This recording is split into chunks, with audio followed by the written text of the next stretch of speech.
আইসিসির শঙ্কার কারণে আসন্ন টি-20 বিশ্বকাপে বাংলাদেশের অংশগ্রহণ বাতিল হয়েছে এবং আইসিসি বাংলাদেশের পরিবর্তে স্কটল্যান্ডকে অন্তর্ভুক্ত করে ফেলেছে।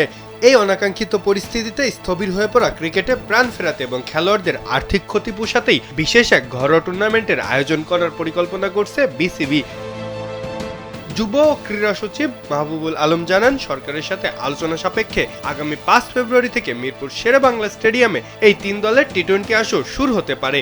টুর্নামেন্টের গ্রুপ পর্ব 5 থেকে 7 ফেব্রুয়ারি এবং ফাইনাল 9 ফেব্রুয়ারি অনুষ্ঠিত হওয়ার কথা রয়েছে। এই আসরে বিশ্বকাপের স্কোয়াডের সদস্য ছাড়াও এইচপিএ দল এবং দেশের শীর্ষস্থানীয় ক্রিকেটাররা অংশ নেবেন। দেশের মানুষের দৃষ্টিশক্তিকে সুরক্ষিত রাখার প্রত্যয় নিয়ে এলো সেফ এলইডি লাইট। বিসিবি 1 ফেব্রুয়ারির মধ্যেই টুর্নামেন্টের সূচি চূড়ান্ত করবে এবং একই দিনে জাতীয় দলের ক্রিকেটারদের ফিটনেস টেস্টের জন্য ডাকা হয়েছে। এরপর আগামী মার্চে পাকিস্তানের বিপক্ষে 3 ম্যাচের ওয়ানডে সিরিজ খেলবে বাংলাদেশ। আপাতত নিরাপত্তা ও খেলোয়াড়দের আর্থিক স্বার্থকে অগ্রাধিকার দিয়ে এই বিকল্প টুর্নামেন্টের প্রস্তুতি চলছে। চারিদিকে গুঞ্জন, ইতিমধ্যেই নির্বাচকেরা দল ও ক্যাপ্টেনদের নামের খসড়া জমা দিয়ে দিয়েছে। লিটন, শান্ত, শেখ মেহেদীদের বেছে নেওয়া হতে পারে দলগুলোর অধিনায়ক হিসাবে। মাহফুজ আহমেদ, কালবেলা।